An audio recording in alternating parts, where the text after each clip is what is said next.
امام حسن کے پاس ایک بندہ ہے، بڑی مزیدار بات داتا علی اجویری نے لکھی، مجھے پڑھ کے بڑا ہی مزہ آیا اور سمجھ بھی آئی کہ اہل بیت نبوت کی اصل مخالفت کون کرتا ہے۔ ایک شخص آیا تو اس نے آ کے نا معاذ اللہ حضرت مولا علی شیر خدا کو، معاذ اللہ ثم معاذ اللہ، امام حسن کے والد کو برا بلا کہا، پھر امام حسن کو کہا، وہ برا بلا کہتا جا رہا ہے، امام حسن مسکراتے جا رہے ہیں، ہنستے جا رہے ہیں۔ انجوائے کرنے کا آپ کا موڈ بن جائے تو سب کچھ انجوائے ہو سکتا ہے، لیکن اگر آپ نے مرچیں دانتوں کے نیچے رکھ کے اچھی طرح چبا لی ہوں اور کانوں سے بھی دھواں نکل رہا ہو تو پھر تو بھائی کوئی چیز بھی انجوائے نہیں ہوتی، پھر تو قصور یہ ہے کہ مرچیں نہیں چبانی تھی، آپ نے اپنا مزاج خود بڑا کڑوا کر لیا ہے، وہ کیسے کام چلے گا؟ وہ آیا تو اس نے آ کے نا امام حسن کو، آپ کے والد کو معاذ اللہ ثم معاذ اللہ نقل کفر نہ باشد برا بھلا کہا۔ وہ کہتا جا رہا ہے، امام صاحب ہنستے جا رہے ہیں۔ جب وہ تھک گیا تو امام حسن فرمانے لگے، روٹی کھانی ہے؟ بھوک تو نہیں لگی ہوئی؟ کہنے لگا بڑی لگی ہوئی ہے۔ فرمانے لگے اس کو روٹی کھلاؤ، اس کو روٹی کھلائی، فرمایا تیرا حال؟ کہنے لگا بڑا غریب ہوں۔ ایک پیالے میں چاندی بھر کے امام حسن نے اسے دی، اور جب اس کو دے دی نا تو غور سے چہرہ دیکھنے لگا، کہنے لگا آپ کا حلم دیکھ کے، سخاوت دیکھ کے مجھے یقین آ گیا ہے کہ آپ واقعی خون رسول ہیں۔ امام صاحب فرمانے لگے یہ بیچارہ اصل میں تنگ ہے اپنی زندگی سے، اصل اس کا حال کوئی نہیں، تو میرے ساتھ یہ حرکتیں کر رہا ہے۔ تو یہ آپ سمجھیں اس بات کو، کچھ لوگ بیچارے ویسے ہی تنگ ہوتے ہیں، پریشان ہوتے ہیں، ویسے ہی بلا وجہ معاملہ ہی کوئی نہیں۔ امام حسن رضی اللہ تعالیٰ عنہ نے ہمیں سبق دیا ہے۔ وہ علامہ اقبال کہتے ہیں کہ ایک مولانا نا میرے سامنے نا ایک بھوکے آدمی کو سامنے بٹھا کے تو حدیث پاک کا درس دے رہے تھے، بندے کو بھوک بڑی لگی ہوئی تھی، وہ درس دیتا جا رہا ہے۔ تو اقبال کہتے ہیں میں نے اسے کہا کہ فاقہ کش کو درس شریعت سے کیا غرض، اس کے شکم کی آگ کو تو روٹی چاہیے، وہ اسے روٹی کھلا، اسے تیری کوئی سمجھ نہیں آ رہی، تو بھوک لگی ہوئی ہے، پہلے کھانا کھلا لے، پھر ذرا اس کے ہوش ٹھکانے آئیں گے، پھر اسے دین کی بات بتانا۔ ہم لوگوں کا ذہن نہیں سمجھتے کہ بندہ کس قسم کا ہے۔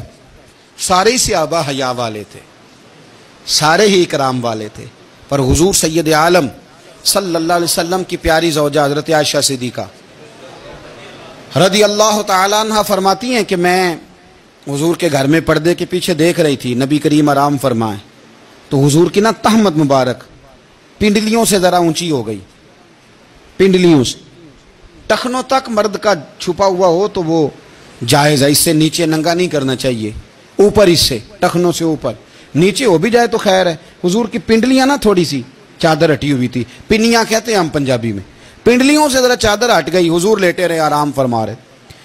فرماتی ہیں باہر دستک ہوئی، حضور نے فرمایا کون ہے؟ عرض کی ابو بکر صدیق کو، یا رسول اللہ اجازت ہو تو حاضر ہو جاؤں؟ حضور نے فرمایا آ جاؤ۔ کہتے ہیں حضور لیٹے رہے، حضرت ابو بکر آئے، بات چیت ہونے لگی، تھوڑی دیر کے بعد پھر دستک ہوئی، کون ہے دروازے پہ؟ یا رسول اللہ عمر بن خطاب ہوں۔ فرمایا آ جاؤ، آ گئے، بات چیت ہوتی رہی، تھوڑی دیر کے بعد عثمان غنی آئے، یا رسول اللہ آ جاؤں؟ فرمایا عثمان ذرا ٹھہر۔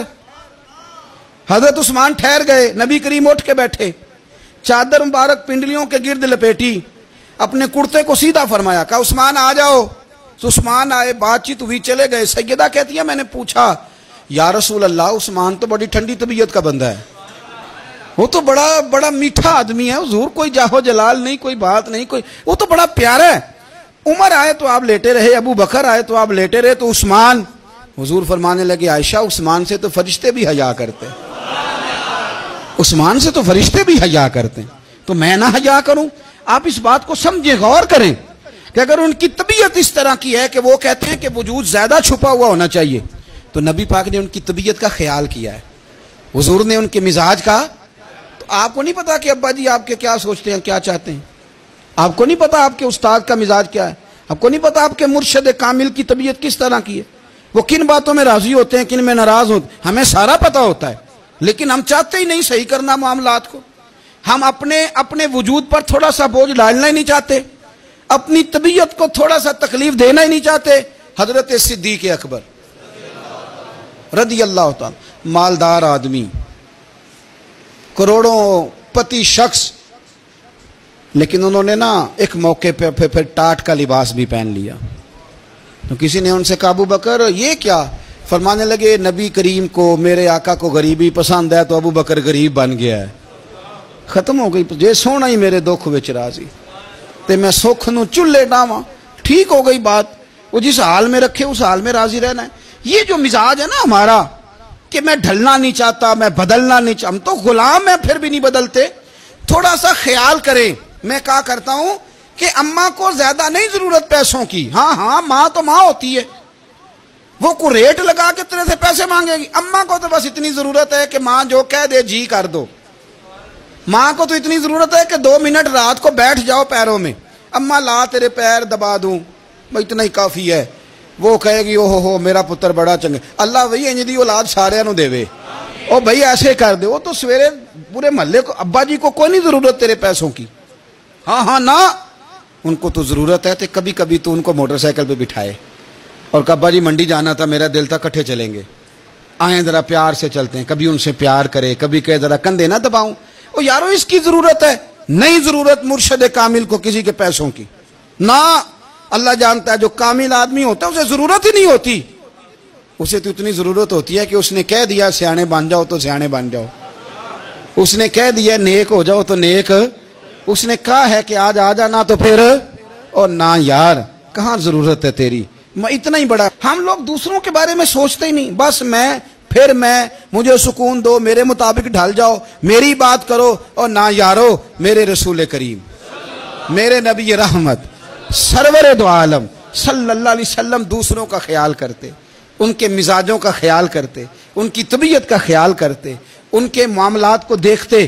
میرے رسول پاک علیہ السلام تو دیکھتے کون شخص کس طرح کا ہے, کس رویے کا ہے, کس انداز کا ہے, اس کو اس کے مطابق عزت دیتے, وقار دیتے, نواز دیتے, اس شخص کا اس طرح کا اکرام کرتے.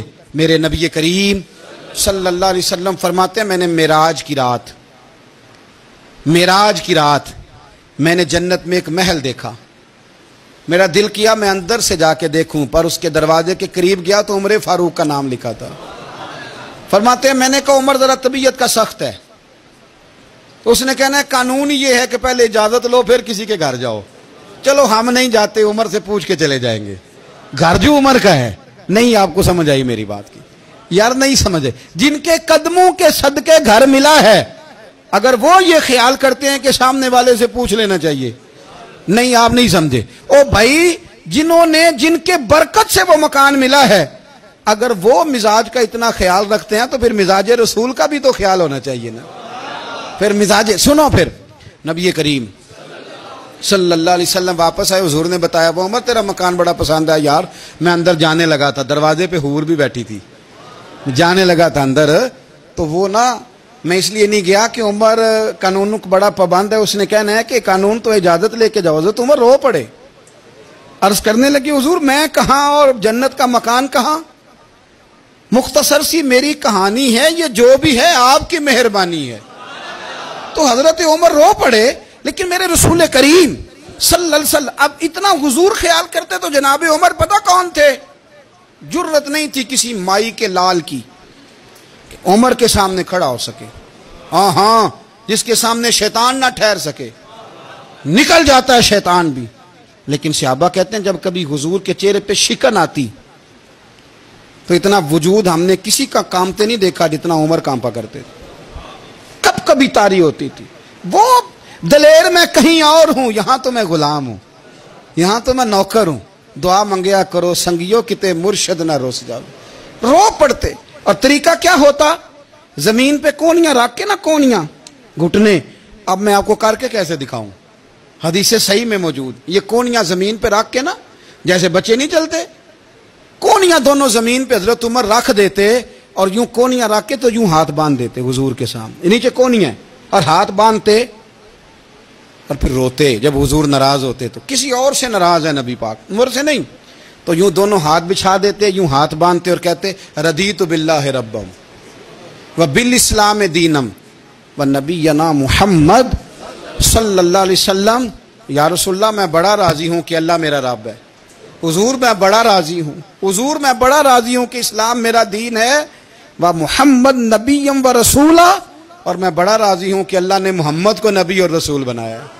حضور بڑا راضی ہوں، مہربانی فرما، بڑا راضی